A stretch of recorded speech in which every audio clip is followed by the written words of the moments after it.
So now it's our opportunity to have a little discussion with our panelists. And we have 2 microphones, and we invite folks to come up for comments and questions. We ask that you would keep your comments or questions to 2 minutes so that we can get everyone in. And while folks are assembling, I'll begin by asking a question of our panelists. I'm curious to hear your thoughts about whether we're at a tipping point moment. Michael, based on your summary of how the authors of the articles have really described the experience of American workers, are we at a moment, can you point to another time in history where austerity has created the opportunity for social change activism? So I'm curious to hear your answer on that one. And then similarly, Harold, yours about, are we at a tipping point moment where we can reframe and really advance a new narrative based on what's happened with the Occupy Wall Street movement and, what came before it to create kind of like this opening in the public discourse? That's a good question. The problem, of course, with history is that it doesn't repeat itself. So they're interesting analogies, but you can only learn so much from them. Well, as most people here know, because I'm sure most people here know a lot of labor history, at least to some degree.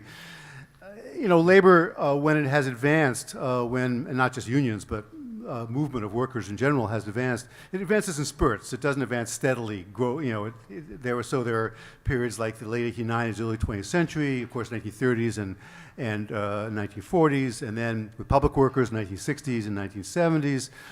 We haven't had one of those points since. We've had a long period, no matter how, when you start the period, probably sometime in the early 70s of cutbacks and what you might call austerity, and certainly in wages, real wages. And obviously unions have been in decline since then. I think it's hard to know, because one of the problems, I think, is, and again, folks in this room deal with this all the time, I think, is that the institutions historically that have risen up to help people organize, unions especially, to a certain degree, immigrant rights groups and others, are not sort of out there everywhere on people's radar, the way they would have been, 70, 80 years ago. We don't have, except very few exceptions, like Steve Greenhouse in the Times, we haven't got labor reporters talking about what's going on among workers on a regular basis, and of course among unions as well. And that's a problem. So I think, in order for there to be another spurt of activity, there has to be a lot of work to sort of make the problems visible in our very, very modest way. We're trying to do that, and other people in the progressive media are trying to do that as well. But I wish, I'm a supporter, of course, of the president. There's no alternative, and I worked very hard for him in 2008. But I wish he would talk more about that. That would help. Talk more empathetically. I keep hoping him to have something like fireside chats, spend a lot more time with people whose homes are foreclosed. I mean, we need, I think, these problems to be much more visible than they are, because right now, a lot of ordinary Americans think, well, times are terrible, but we just better hope they get better. They don't necessarily think, there are institutions that can help us. Mm-hmm. Thank you. Well, we are still seeing the political repercussions of the Wall Street collapse of 2008. And for those of you who think that the political repercussions have already played out, can I refer you to the Mitt Romney campaign and its events of the last several days? The striking thing, actually, and I was checking this with my American historian compadre here, is that we've never really had a banker run as a serious candidate for president before. And when you think about that, Romney really chose the wrong year to break that barrier. So without, the downturn obviously created an awareness that something was wrong.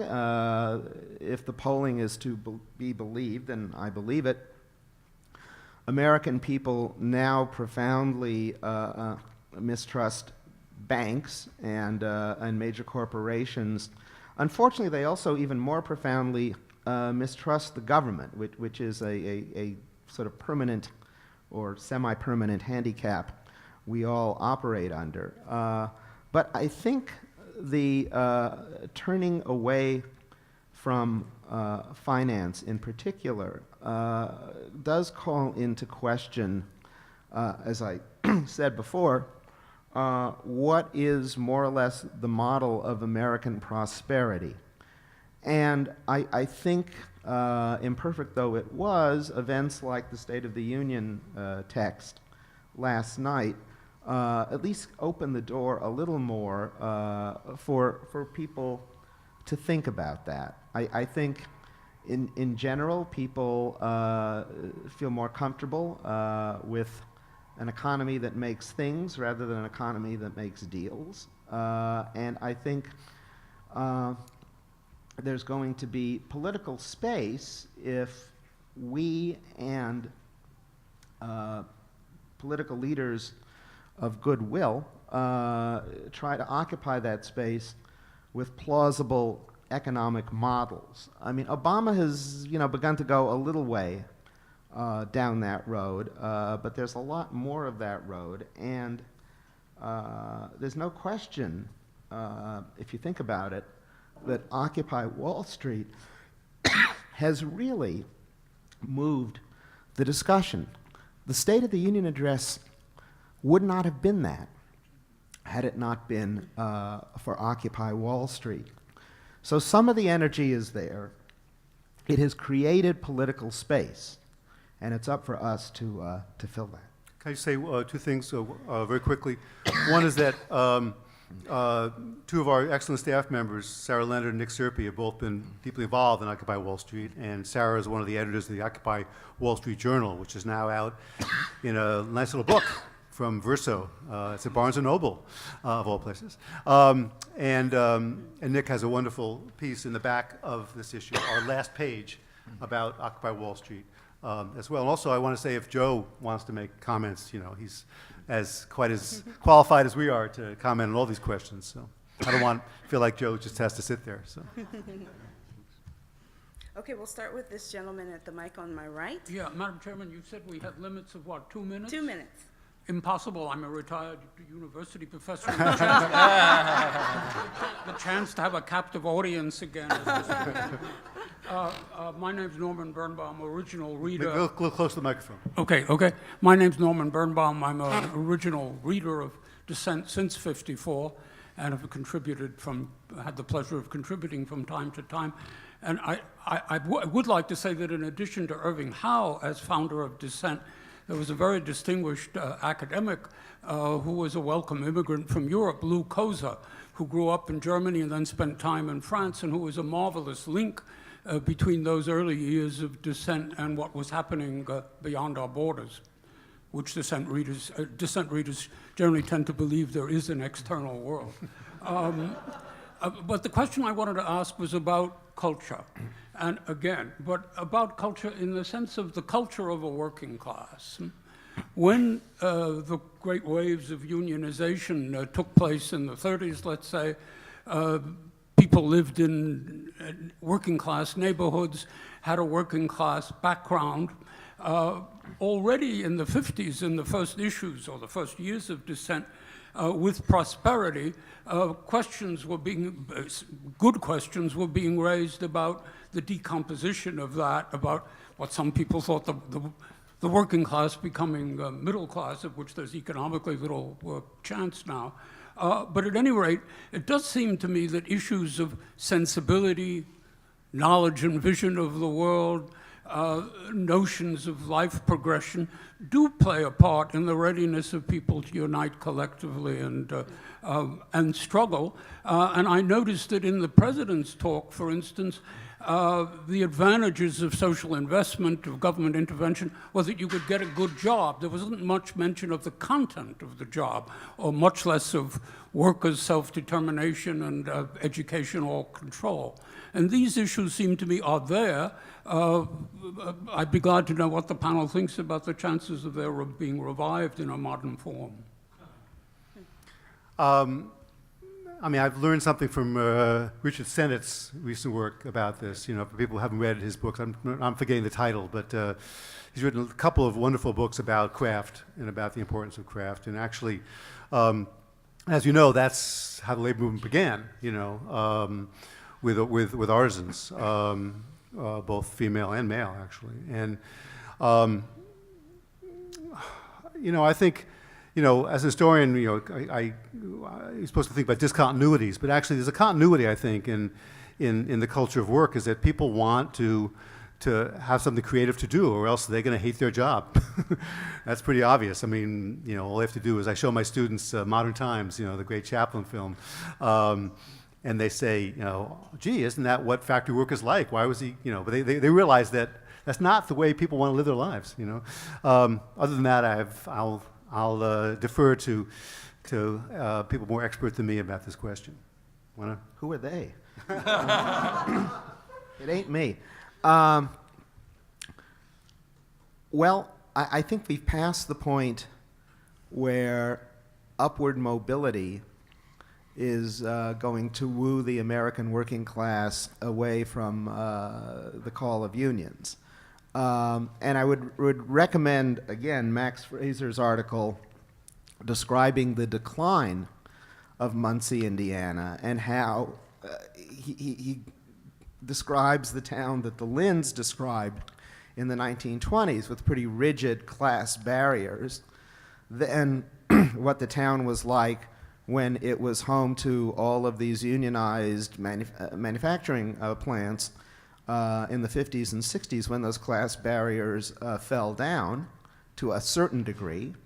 And now he reports on how, you know, they're being erected again, and how two really fundamentally different kinds of life have returned to Muncie. So that ain't the problem right now. The problems are the problems that the people in this room, many of them, deal with on a daily basis. And I would actually think they could give better answers than I could to your question, Norman. Just really quickly, I agree with much of what Harold just said. I will say that something has happened to work, and I think that John Schmidt's review in there about the precariat speaks to one important development. I think both in the industrial union upheaval of the 30s and the rise of the service sector workers in the 60s and 70s, or the craft union movement of the 1880s that founded the AFL, there was a closer relationship between worker and employer than currently exists. And I think workplaces functioned better in each of those settings as places to bring people together and to forge a work culture that Norman is alluding to, that fostered organization. Now, I don't think that's the sole or the key problem right now. I think, you know, agreeing with my colleague Michael, the labor movement in its past has tended to have leaps forward. And I would say that there are several preconditions that are often necessary with these. One, I think, is this way in which culture and solidarity reinforce each other. I think one is organizational innovation within the labor movement responding to new kinds of work. One is, I think, an alignment of labor with other progressive voices. I think we're seeing some of these things now, but not all of them. I think the labor movement here is innovating as never before in recent times with its efforts to reach out to excluded workers, for example. But I think in order for us to have the next great leap, we need to address, I think, this problem of what has happened to work. And also we need one final ingredient, I think, and that is state policies that support labor organization. In each of the periods that I talked about, in the 20th century at least, both the 30s and the public sector era, the state, that is government, was not hostile to labor organization, but it has become almost a useless defender of workers' rights in recent years, and Kim's organization has helped lead the fight to try to turn that back around. I think this is partly a problem of what has happened to the Democratic Party.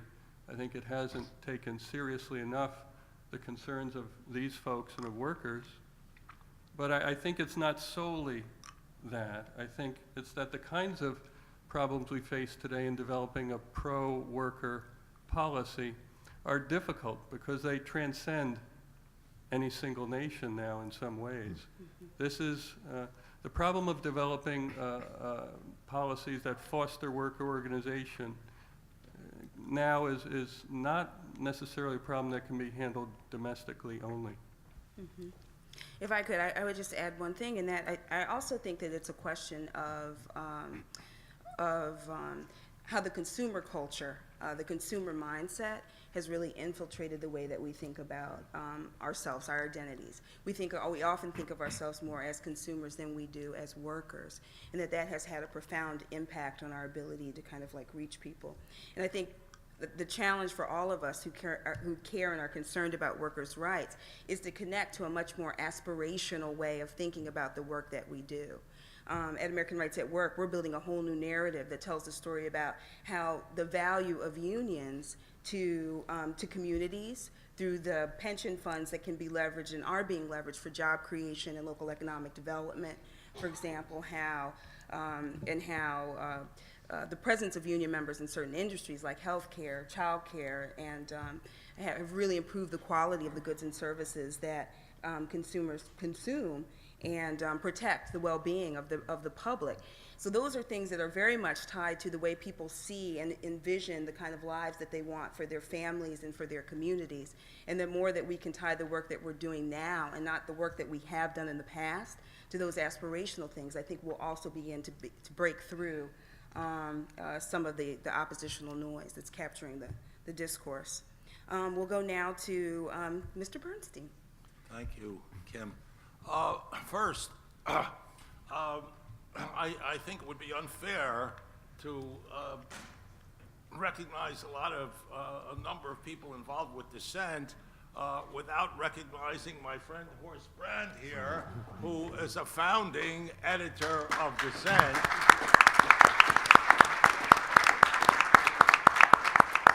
And has written many, many pieces. Horst, did you want to say something? Ben Ross says he wrote the first issue, but go ahead. Horst. Yep. I wasn't really prepared for tonight, but I do want to take issue with the title of Dissent, Workers in an Age of Austerity. Do we really have austerity?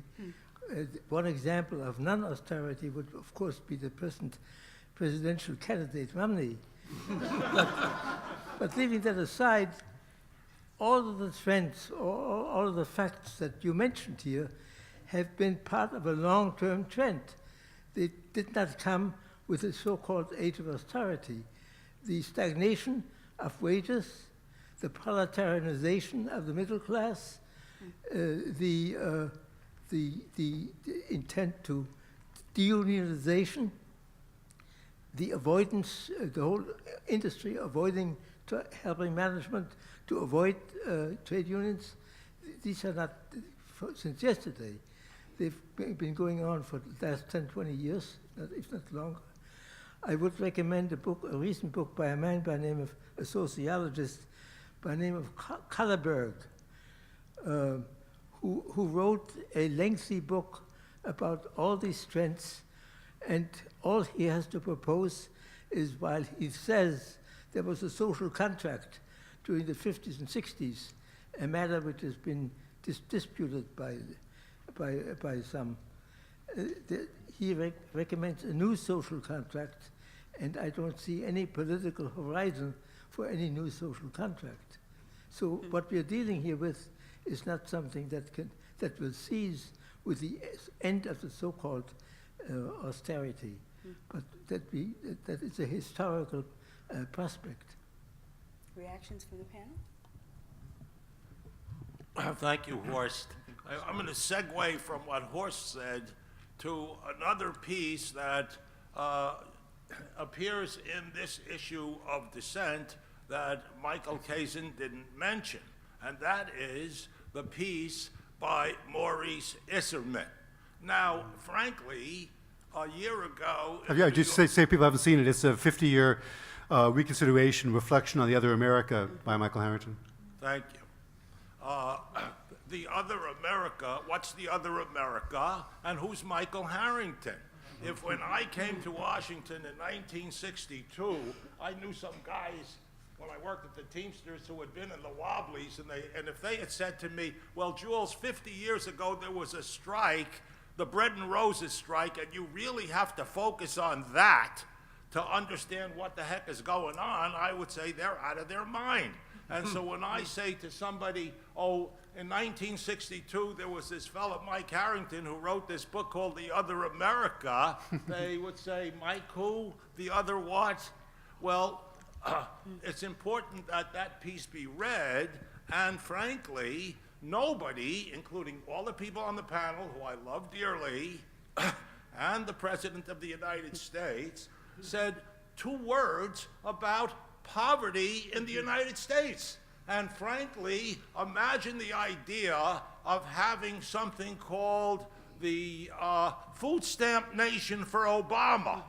They would run away from anything like that because nobody wants to really, and you can talk about inequality, but within the 99%, there's a very huge percentage of people who are impoverished.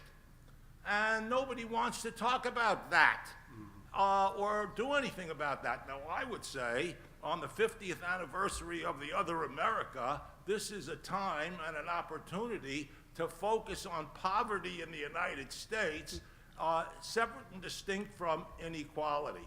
So that's my perspective, and I would commend to you that there will be a reissue of The Other America this year with this Isserman piece as the introduction. The Nation has a weekly piece on poverty. I understand that the American Prospect is going to have a conference, and Demos is going to have a conference. And a special issue. Pardon? And a special issue. And a special issue. And I would make poverty and the impoverization of the working class in the United States a principal issue at this time. And hopefully others will pick up the ball and talk about that. But I haven't heard a lot about it. Any comments? I mean, that's a very good point, of course. I mean, there's, Cornel West and Tavis Smiley are going around, the country getting some attention, talking about this, but they're often perceived as, that's about African-American poverty. So, rather than about poverty as a social issue and as a whole in the country. Something very bad happened, obviously, in the 60s, which was the war on poverty. Guess what? Didn't win. Though it did, actually, contrary to what a lot of conservatives think, had a lot of impact. Things did get better for poor people, though it didn't abolish poverty. But because the perception was it didn't work, even among a lot of progressives, even today, politicians stopped talking about it and they say, well, poor people don't vote, and maybe some stuff will trickle down to them. And we're still unfortunately in that mindset today. I'm afraid. And I'm afraid the only way to bust through it, and this is true, truism in history, is poor people got to make trouble. And those who support poor people got to make trouble, because otherwise, they can't wait for well-to-do politicians to think about them. Alec, did you have a question? Hi there. This is a good discussion. Thanks. I'm Alec Dubrow. I'm a member of the National Writers Union and a blogger for CWA. I want to question the title of the panel from a different angle. This is The Age of Austerity. I'm from Western New England, and I've watched the decline of Hartford, Connecticut over the years as the city itself became impoverished and indeed reviled, and the surrounding factories in the aircraft industry and the tool industry began to close, and more people were out of work. So it was a little surprising yesterday when I saw the Brookings Institution list of major metropolitan areas throughout the world, and found that the richest metropolitan area in the world is Hartford, Connecticut. Now, this may be because there's 2 or 3 billionaires, or it may be because there's 1,000 upper-level managers, but I really don't believe it. The question is, or the observation is, I'm not sure this is an age of austerity, that even with the loss of wealth in 2008, this remains the richest agglomeration on the face of the planet ever.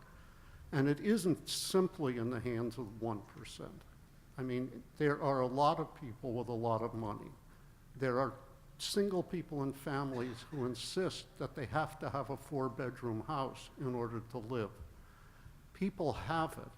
The question is, are we dealing here simply with a question of identity with those who don't have it? Or are we really dealing with the loss of wealth across a wide swath of the country? And I think that, to some extent, determines where we go from here. Thanks. Joe, you want to comment on it? I think it's a good statement. I was hoping my colleagues here would have more to say about it than I do. You know, I mean, I'll take the blame for the title. You know, when you're trying to figure out a title, you want something that will, on newsstands immediately, people will say, oh, yeah, maybe that's interesting. I wasn't sure how else to put it, but, and obviously, the idea is of the issue is what's going on with workers. But I think you're right, and Kim talked about this too. I mean, consumption is a complicated political phenomenon, and there's some very good historians of consumption, you know. You can read about this, my friend Liz Cohen, among others. You know, I think it has something to do with the fact that people don't expect to get much from their work. But, you know, people like, you know, Joe and me and Harold and probably Kim too, you know, we love our work, you know. I don't have enough hours in the day to do my work. Not that I don't consume as well, but you know, I think that has something to do as well, and I can't speak to Hartford, which I thought was one of the, I've been there at various times, and my friend Miles Rappaport, who's head of Demos, publisher of American Prospect, was a official there and ran for Congress from there. And I always thought of that as one of the most economically polarized communities in the country. So that does shock me. We'll take one more question and then move to continuing the conversation over drinks. Sir? Yeah, my name is Pat Malloy. I took the occasion today to read the Citizens United case, and particularly Justice Stevens' dissent in that case. And I've been thinking about this. I've been reading Lawrence Lessig's book as well. And I think there's some connection, I think there's a big connection, between the inability of our political system to respond to the felt needs of the people and the fact that the Supreme Court keeps striking down the efforts by the Congress to try to shield themselves from these people. They all have to raise money. They tried to shield themselves from this by passing laws, and the court has keep striking them down. And so the wealthy classes and the Wall Street and the multinational corporations who have the money have essentially captured the political system in both parties. And we have to deal with this issue as part of dealing with the larger poverty issue. That's an observation, but Joe, you made a comment about how the political process hasn't been responding to that, and that's why I started thinking about the case I read today. Sure. I'll give a quick response and comment on that. Right now I'm teaching a course on the U.S. since the Civil War, the basic survey class that you teach the lower level undergraduate students at my university, Georgetown. So today I gave the lecture that I give on the Gilded Age. And, you know, it's been a couple of years since I've done the course, and Michael and I and a couple other colleagues tend to trade it off, and so I don't get to do it every year, and it's very interesting to do it when a few years have passed. And just in the space of a few years, to give the lecture that I gave today was kind of chilling in a way, because there was a deep kind of resonance between the issues of the Gilded Age and the issues of today. In that period, as in this period, new technologies were really transforming work and reorganizing society in some ways. Probably some of you saw that story about the iPhone and the Times on Sunday. I've been thinking a lot about that, and sort of today I was talking about the railroads and how they changed work, and then you think about how the iPhone and the supply chain involved in it and the worldwide spread of that is providing, in a sense, this new kind of technology of the internet and everything associated with it, a driving force in reorganizing so much of our economic and political life, just as the railroads did. And in that time, as in this time, you know, the political system was slow to figure out what was going on. And then, you know, as I was explaining to my students, going over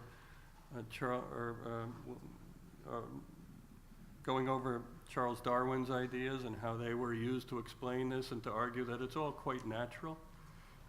You might say that in similar fashion in recent years, some people have argued that there is no alternative to this particular shift we're going through. And the courts then, as now, were the bastion of property rights in a way that undermined people's efforts to try to change and rectify part of what this new system was doing. And I think then, as now, democracy was really at issue and the future of it. And Michael, my colleague, has written eloquently about the kinds of movements that emerged from this era. He's written a great book about William Jennings Bryan, who in a sense became the voice of people who said, by golly, there ought to be an alternative. And we as a democratic people can try to make an economic system that works for us. And, you know, I think Michael is correct that history doesn't repeat itself, and sometimes that is unfortunate, because you'd like to be able to think that right out of this moment is going to emerge the next AFL, which came out of that Gilded Age, the next William Jennings Bryan, the next force for remaking and reshaping this society in a humane way. There's no guarantees that that's going to happen, but I do think that in some ways you can draw comfort from the past and from the knowledge that people have faced kind of dire times before, and just what you're talking about, I think was, there were similar reactions that people felt in that earlier era. And so I think it's really up to us to have the impact on trying to change that. And you know, I mean, obviously we all wish that the liberal political class would issue forth with its own latter-day Bryan. Now, I think such a candidate could conceivably have a broader economic and social class backing than Bryan. I think for a variety of reasons that people who follow voting trends, like my friend Rui Teixeira, have noted. Many professionals now identify, for a variety of reasons, more with the Democratic Party than the Republican. That's one of the major political developments of the last 30 years. And I think a kind of disgust with campaign finance itself could be a motivating force there. Meanwhile, we should acknowledge that by allowing, by sanctioning the the creation of super PACs whose donors do not have to report their identities, the court has actually done a service to politicians who themselves don't want to spend half their time on the phone fundraising. This, as it were, outsources the task to the Karl Roves and their minions. But I think at some point, some Democratic candidate has got to come along who's more explicit than the Democrats have been thus far about campaign finance and campaign finance reform. Yeah, just quickly, a lot of people have thought they could use campaign finance as an issue to win on, and unfortunately, it rarely, if ever, works because it's about process, and also Americans are cynical, as you know. They think, well, and quite rightly so. I think that if you pass one law, the money will come in somewhere else, and it's since the Gilded Age, it's always been pretty bad. I mean, the Gilded Age. In New York City, if you wanted to run for office, Tammany Hall, you had to pay Tammany Hall a certain amount of money. If you wanted to run for mayor, it's about $10,000. You wanted to run for city council, it's about $5,000. You wanted to run for coroner, maybe only about $2,000. So that's how campaigns were financed at the time. And then in 1896, this great campaign between Bryan and McKinley. McKinley's campaign manager, in effect, Mark Hanna, just went down Wall Street and other places in a big office in New York and said to John D. Rockefeller, for example, I need $250,000, John. And John wrote on Standard Oil check, because then there was no bar at all up against corporations giving directly to candidates. So, I think I always tell people about this, and my students too, that, in 1936, Franklin Roosevelt actually was outspent, by the Republicans. I'm not sure what the total was, but it was, I think, about 2-1. But of course, he won a landslide anyway. Money talks, of course, but we, I think, sometimes get ourselves in a box as progressives, thinking that, if so-and-so is outspent, they're going to have a terrible time winning. It isn't always true. It depends on what else you've got behind you. And I think that, of course, we should try to get campaign finance laws passed. But, because the Supreme Court ruled, it'll probably take a constitutional amendment, though it can be done state by state, of course, as it's done in some places.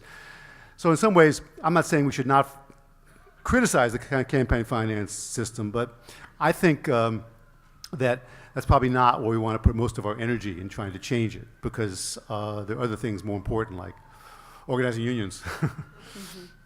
Thank you, panelists. Well, thank you. Just to summarize, I think this conversation has raised some important questions that we should be taking out into the public discourse. Namely, what is the model of prosperity that we want to advance? Is austerity the right lens to use to talk about what's happening with workers? How are we making the problems that workers really do face more visible, including the impact that it's having on our families? And are we too limited when we're not talking about poverty and talking exclusively about income inequality? And finally, we need a new policy agenda that includes campaign finance reform. I think these are some of the themes that came out tonight that I hope you all will continue to be dissenting voices on in all the spheres of influence in which you work. Thank you for all that you do for workers' rights, and join me in thanking the panelists.